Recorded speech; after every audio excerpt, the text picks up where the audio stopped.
Hello दोस्तों, नमस्कार। गुना ICS academy में दोस्तों आपका स्वागत है। जैसा कि दोस्तों आप लोग सभी जानते हैं, हमारा जो सेशन चल रहा है वो चल रहा है डेली करंट अफेयर्स का चल रहा है। आज का जो दोस्तों हमारा जो करंट अफेयर्स है वो है 5 जनवरी 2024 का करंट अफेयर्स है। इस सेशन के अंतर्गत दोस्तों हम लोग वो सभी इंपॉर्टेंट क्वेश्चंस देखेंगे जो सभी प्रतियोगी परीक्षाओं हेतु महत्वपूर्ण है। अगर दोस्तों आपने अभी तक गुना आईसीएस एकेडमी को अगर लाइक नहीं किया तो उसको जल्दी से लाइक करें। अगर इस चैनल को आपने अभी तक सब्सक्राइब नहीं किया तो जल्दी से उसको सब्सक्राइब करें और ज़्यादा से ज़्यादा लोगों के पास उसको शेयर करें। इसी रूप में दोस्तों आज का जो हमारा पहला क्वेश्चन है वो है, हाल ही में विश्व ब्रेल दिवस कब मनाया गया? ऑप्शन है 1 जनवरी को, 2 जनवरी को, 3 जनवरी को या 4 जनवरी को। दोस्तों प्रतिवर्ष जो विश्व ब्रेल दिवस मनाया जाता है वो मनाया जाता है 4 जनवरी को मनाया जाता है। इसी प्रकार इसका आंसर होगा ऑप्शन नंबर डी, 4 जनवरी को। 4 जनवरी को विश्व ब्रेल दिवस मनाया गया।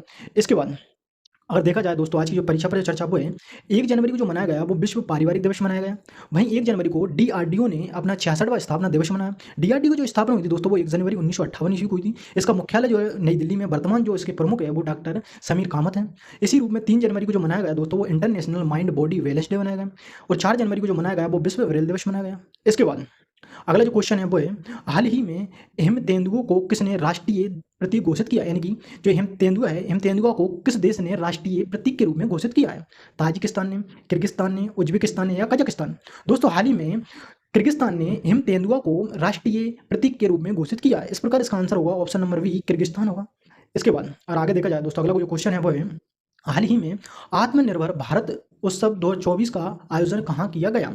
ऑप्शन है शिमला में, चेन्नई में, नई दिल्ली में या लखनऊ में। दोस्तों हाल ही में जो आत्मनिर्भर भारत उत्सव 2024 का जो आयोजन किया गया वो किया गया शिमला में किया गया, या चेन्नई में, या नई दिल्ली में, या लखनऊ में। तो इसका जो आंसर होगा दोस्तों नई दिल्ली होगा। नई दिल्ली में आत्मनिर्भर भारत उत्सव 2024 का आयोजन किया गया। इस प्रकार इसका आंसर ऑप्शन नंबर सी, नई दिल्ली है।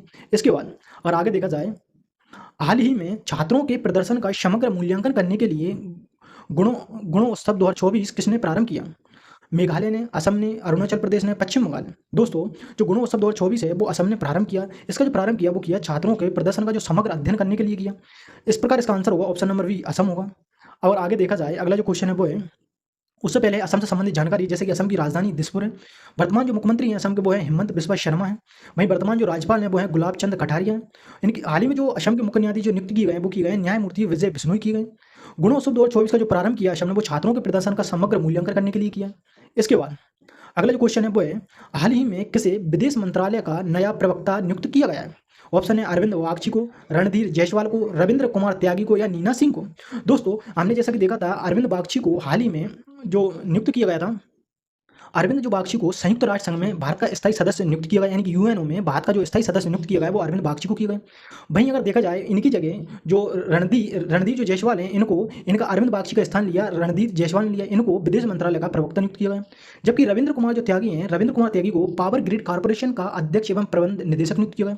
वहीं नीना सिंह को हाल ही में सीआईएसएफ का प्रमुख नियुक्त किया गया था। इस प्रकार इसका आंसर होगा ऑप्शन नंबर जो बी है, रणधीर जायसवाल है। रणधीर जो जायसवाल है इनको हाल ही में विदेश मंत्रालय का प्रवक्ता नियुक्त किया गया है। इसके बाद आगे अगर क्वेश्चन देखा जाए अगला, उससे पहले जानकारी ये परीक्षा पर चर्चा है, जैसे कि मनोज रंजन जो मिश्रा है वो आरबीआई के कार्यकारी निदेशक हैं।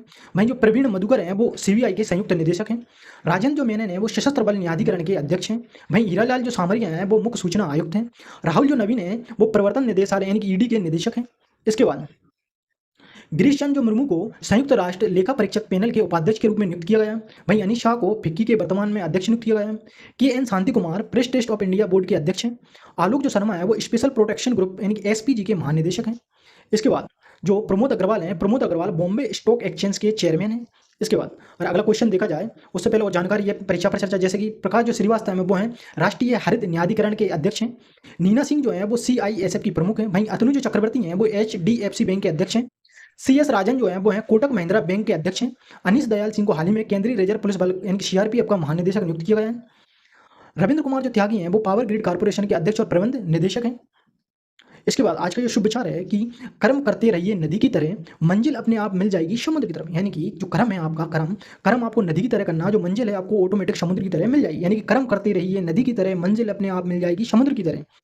इसके बाद अगला जो क्वेश्चन है वो है, हाल ही में इंडिया रेटिंग्स ने चालू वित्त वर्ष में भारत की जो वृद्धि दर है वो कितने प्रतिशत रहने का अनुमान लगाया है? 6.6, 6.7, 6.8, 6.9। इंडिया रेटिंग्स ने चालू वित्तीय वर्ष में जो भारत की जो वृद्धि दर का जो प्रतिशत अनुमान लगाया वो लगाया 6.7 लगाया। इस प्रकार इसका आंसर होगा ऑप्शन नंबर बी, 6.7%। इसके बाद अगर देखा जाए अगला जो क्वेश्चन है वो है, हाल ही में किस राज्य के मुख्यमंत्री ने सामाजिक सुरक्षा जो पेंशन है उसको 2700 से बढ़ाकर 3000 रुपये किया है? राजस्थान, तेलंगाना, आंध्र प्रदेश या मध्य प्रदेश? हाल ही में आंध्र प्रदेश के मुख्यमंत्री जगनमोहन रेड्डी ने जो सामाजिक सुरक्षा पेंशन है उसको 2700 से बढ़ाकर 3000 रुपये किया है। इस प्रकार इसका आंसर होगा option number C, Andhra Pradesh है। इसके बाद अब चर्चा है आंध्र प्रदेश से संबंध, जैसे कि आंध्र प्रदेश जो वर्तमान राजधानी है वो अमरावती है, मुख्यमंत्री वाई एस जगनमोहन रेड्डी हैं, राज्यपाल एस अब्दुल नजीर हैं। आंध्र प्रदेश का जो राज्य नृत्य है वो है कुचिपुड़ी है, ये इंपॉर्टेंट है। इसके बाद टैब वितरण योजना का प्रारंभ कक्षा 8 के छात्रों के लिए किया। वहीं सामाजिक सुरक्षा पेंशन को हाल ही में 2700 से बढ़ाकर कितने रुपए कर दी, 3000 रुपये कर दिया गया इसको।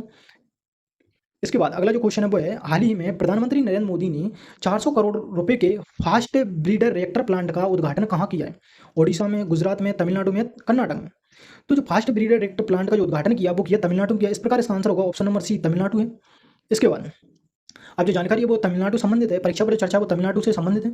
जैसे कि तमिलनाडु की राजधानी चेन्नई है, वर्तमान मुख्यमंत्री M.K. स्टालिन है, राज्यपाल जो है वो है रविंद्र नारायण रवि हैं। विशेष इस यहाँ का जो नृत्य वो है भारतनाट्यम नृत्य है। चेन्नई जो है भारत की पहली पुलिस ड्रोन यूनिट लॉन्च की गई चेन्नई में। इसके अलावा चेन्नई में पहली शहरी बाढ़ शमन परियोजना का प्रारंभ किया गया। चेन्नई में स्ट्रीट चाइल्ड क्रिकेट विश्व कप हुआ। GI टैग जो मिला है तमिलनाडु को शलेम सागो के लिए मिला है। लीड्स रैंकिंग में तमिलनाडु शीर्ष स्थान पर है। वहीं अगर देखा जाए तमिलनाडु का जो रथ मंदिर है जिसको सप्त पैगोडा मंदिर भी कहा जाता है, जिसका निर्माण पल्लव वंश के द्वारा करवाया गया था। जो रथ मंदिर है जिसको सप्त पैगोडा नाम से भी जाना जाता है, जिसका निर्माण करवाया था पल्लव वंश के द्वारा करवाया गया था। इसके बाद अगर देखा जाए अगला क्वेश्चन, हाल ही में किस राज्य ने राम मंदिर के सम्मान में 22 जनवरी को शुष्क दिवस घोषित किया? राम मंदिर के सम्मान में किस राज्य ने 22 जनवरी को शुष्क दिवस घोषित किया है? उत्तराखंड ने, उत्तर प्रदेश ने, बिहार ने या छत्तीसगढ़ ने? दोस्तों हाल ही में छत्तीसगढ़ जो सरकार है, छत्तीसगढ़ राज्य ने राम मंदिर के सम्मान में 22 जनवरी को शुष्क दिवस घोषित किया है। इस प्रकार इसका आंसर होगा ऑप्शन नंबर डी, छत्तीसगढ़ होगा। छत्तीसगढ़ राज्य ने राम मंदिर के सम्मान में 22 जनवरी को शुष्क दिवस घोषित किया है। इसके बाद अगर आगे देखा जाए छत्तीसगढ़ से संबंधित चर्चा वो है कि छत्तीसगढ़ की जो राजधानी है वो है रायपुर है। वर्तमान जो मुख्यमंत्री हैं विष्णुदेव साय हैं, जो कि छत्तीसगढ़ के पहले आदिवासी मुख्यमंत्री हैं, महत्वपूर्ण है। उप मुख्यमंत्री जो बनाए गए हैं वो बनाए गए अरुण साहब को और विजय शर्मा को बनाया गया है। जबकि विधानसभा का जो अध्यक्ष बनाया गया पूर्व CM रमन सिंह को बनाया गया है। जो छत्तीसगढ़ के पूर्व CM से जो विष्णुदेव साय से पहले थे, पूर्व CM रमन सिंह को विधानसभा का अध्यक्ष बनाया गया है। इसके बाद यहाँ के वर्तमान छत्तीसगढ़ के जो राज्यपाल हैं वो हैं विश्वभूषण हरिचंदन है।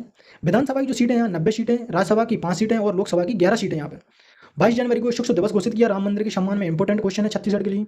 इसके बाद अगला जो क्वेश्चन है वो है, हाल ही में देश में पहली बार मल्टी स्पोर्ट्स बीच गेम्स का प्रारंभ हुआ है, कहाँ हुआ है? महाराष्ट्र में, दीव में, केरल में या गोवा में? दोस्तों हाल ही में जो पहली मल्टी स्पोर्ट बीच गेम का जो प्रारंभ हुआ वो हुआ दीव के सुंदर गोगला बीच में आयोजन हुआ। इसमें 21 वर्ष से कम आयु के बच्चों को शामिल किया जाएगा। इसके अंतर्गत 8 खेलों को शामिल किया गया है। इस प्रकार इसका आंसर होगा ऑप्शन नंबर बी, दीव होगा। दीव के सुंदर गोगला बीच में इसका प्रारंभ किया गया है। और आगे देखा जाए परीक्षा पर चर्चा है वो है भारत के खेलों में रैंकिंग। जैसे कि टोक्यो ओलंपिक में जो भारत की रैंकिंग थी वो थी 48वीं रैंकिंग थी। टोक्यो ओलंपिक का जो शुभंकर था वो था मिराई तोबा था। भाई टोक्यो पैरा ओलंपिक में अगर देखा जाए भारत की रैंकिंग 24वीं थी। इसका जो शुभंकर था वो था सौमेटी था। भाई कॉमनवेल्थ गेम्स में भारत की रैंकिंग 4 थी और इसका जो शुभंकर था वो था पेरी द बुल था। भाई एशियन गेम्स में भारत की जो रैंकिंग थी वो 4 थी। इसका जो शुभंकर था वो था Chen Chen Kang Kang Liang Liang था। इसके बाद पैरा एशिया गेम्स में भारत की जो रैंकिंग थी 5 थी और इसका जो शुभंकर था वो तो फेई फ्री था। इस प्रकार टोक्यो ओलंपिक में भारत की रैंक 48 होगी, टोक्यो पैरा ओलंपिक में 24वीं रैंकिंग होगी, कॉमनवेल्थ गेम्स में 4 थी और एशियन गेम्स में भी 4 थी। पैरा एशियन गेम्स में भारत की रैंकिंग 5वीं थी। इसके बाद अब आगे परीक्षा पर चर्चा देखें प्रमुख उत्सव और महोत्सव, जैसे कि लद्दाख से संबंधित उत्सव, जैसे कि स्पुतिक बूस्टर फेस्टिवल लद्दाख से संबंधित है। एहमेस महोत्सव लद्दाख से संबंधित है और लोसर महोत्सव का हाल ही में आयोजन किया गया। मनोरम चैनवा उत्सव का लद्दाख के लेह में किया गया। जम्मू कश्मीर से संबंधित है लेवेंडर महोत्सव है। पंजाब से संबंधित है माघी मेला उत्सव, बैसाखी उत्सव है। उत्तराखंड से संबंधित है हरेला पर्व है। इसके बाद बिहार से संबंधित जो पर्व है वो थाबे उत्सव है। खजुराहो उन्नत महोत्सव का जो आयोजन हुआ वो खजुराहो मध्य प्रदेश में हुआ। ताजमहल महोत्सव आगरा में हुआ। तेलंगाना में जो महोत्सव हुआ बोनाली महोत्सव इंपोर्टेंट है, तेलंगाना का बोनाली महोत्सव। कर्नाटक का कम्माला पर्व जो इंपोर्टेंट है और उगादी पर्व। तमिलनाडु में जल्लीकट्टू त्यौहार जो महत्वपूर्ण इंपोर्टेंट है, आदिपुरम त्यौहार। इसके बाद पश्चिम बंगाल में जो हुआ अर्बन क्लाइमेट फिल्म महोत्सव हुआ जो पश्चिम बंगाल के कोलकाता में हुआ, ये महत्वपूर्ण है अर्बन क्लाइमेट चेंज। सिक्किम में भूमचू उत्सव और लोसांग महोत्सव हुआ। नागालैंड में हॉर्नबिल महोत्सव हुआ, ये वेरी इंपॉर्टेंट है। मणिपुर में यशांग उत्सव और शंगी महोत्सव हुआ। असम में बिजली उत्सव और बिहू त्यौहार और बांचुवा महोत्सव हुआ। इसके बाद अगर आगे देखा जाए मेघालय से संबंधित त्यौहार है वो है खासी महोत्सव है, जो मेघालय की खासी जनजाति के नाम पर रखा गया खासी महोत्सव है। इसके बाद अगर दोस्तों देखा जाए आपको यूट्यूब संबंधित जो भी वीडियो है उनसे संबंधित आपको अगर PDF फाइल चाहिए तो आप गुना जो ICS अकेडमी है उसका टेलीग्राम आप ज्वाइन कर सकते हैं। वहाँ पर आपको यूट्यूब से संबंधित सभी वीडियो से संबंधित PDF फाइल मिल जाएंगे और स्टडी संबंधित सारा मटेरियल आपको गुना ICS अकेडमी के टेलीग्राम चैनल मिल जाएगा, जहाँ पर आप जाकर गुना ICS अकेडमी का टेलीग्राम ज्वाइन कर सकते हैं, जिसकी लिंक आपको इस वीडियो की डिस्क्रिप्शन में मिल जाएगी। इसके बाद दोस्तों अगर आपने अभी तक गुना ICS अकेडमी को लाइक नहीं किया तो उसको जल्दी से लाइक करें, अगर शेयर नहीं किया तो उसको जल्दी जल्दी शेयर करें, और अगर सब्सक्राइब नहीं किया तो तुरंत उसको सब्सक्राइब करें और ज़्यादा लोगों को उसको शेयर करें। हाँ दोस्तों, अगर आपको ये वीडियो जरा से भी अगर अच्छी लगती है तो उसको कमेंट और लाइक करके जरूर बताना और उसको ज़्यादा लोगों पर शेयर करना। थैंक यू दोस्तों, बाय बाय, टेक केयर।